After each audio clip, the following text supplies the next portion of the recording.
Magandang araw po muli sa ating daily devotion at ngayon nga ay pagpatuloy natin ang pag-aaral sa salita ng ating Panginoon. Sabi dito, mahirap nga bang intindihin ang Biblia? Clarity of Scripture.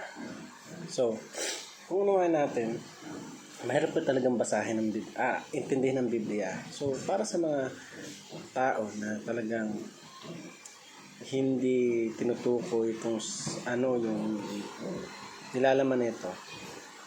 Kung hindi mahilig magbasa ng Biblia, medyo mahirap talaga sa kanila naintindihan yung Bible. So, kung gusto natin mag-clarify kung ano yung mensahe nito at ano yung kagandahan nito, kailangan natin itong basahan ng pag-nilayan. Kasi even 4, 5, or 7 years old, kung pababasa natin to, baka maaari na maunawaan na rin nila at may kwento na natin sa kanila. So, sabi doon sa Romans 15 verse 4, sapagkat ang anumang mga bagay na isinulat noong una ay isinulat upang tayo ay matuto, upang sa pamamagitan ng pagtsatsaga at sa pagpapasigla ng mga kasulatan ay magkaroon tayo ng pag-asa.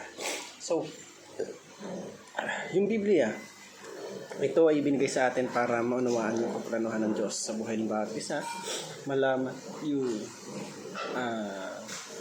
reason ng bawat isa kung bakit tayo nandito sa mundo.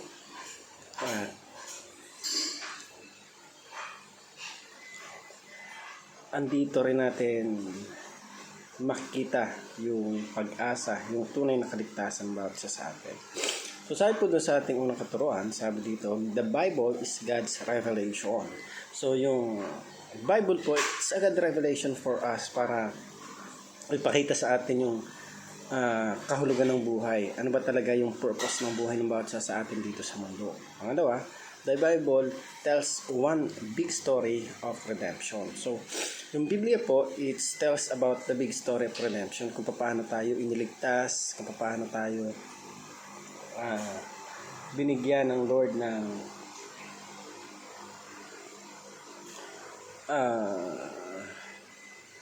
pagkakataon na talagang mabigyang halaga yung buhay na meron tayo ngayon. So, isang bagay na tinuturo ng Lord is maunawaan natin ano ba yung dapat natin gawin dito sa mundo. Ano ba talaga yung tunay na purpose ng buhay natin dito sa mundo. Pangatlo, the Bible is sufficient for all our spiritual needs.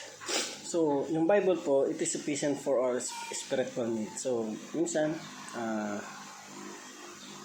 may mga bagay tayo na tinatanong o mga katanungan sa isipan natin kung ano ba talaga yung purpose ng Lord sa buhay ng bawat isa. But to realize that everything's happen for us is have a great reason. So may maraming reason kung bakit tayo nandito sa mundo. At yung purpose na yun yung dapat nating maunawaan na sa Diyos ay walang imposible, lahat ng bagay posible at siya lamang ang talagang nakakaalam at nakakasiyasat ng lahat ng bagay. So, let's dedicate or offer our life to the Lord, for He is the one who gives us the right things. O siya yung may alam ng tunay na patutunguhan ng buhay ng bawat isa sa atin. Patuloy lang tayo magtiwala at sumunod sa ating Panginoon. So para naman po sa ating application, una sabi dito, take full advantage of God's revealed word. So take natin yung advantage na makikilala natin ng Lord sa pamamagitan ng kanyang mga salita, through prayers, through His word, mas lumalalim yung paniniwala natin at maunawaan yung buhay na meron tayo ngayon. Number 2, read God's love letter every day, which is the Bible. So, lagi tayong magbasa ng salita ng ating Panginoon para mas maunawaan natin ano ba talaga yung purpose ng buhay natin, ano yung mga pinapagawa ng Lord. Kasi minsan, may mga times talaga o time talaga na hindi mo maunawaan bakit nangyayari mga bagay-bagay. But, if you really know His word, hindi ka magtataka sa bawat nangyayari sa buhay natin.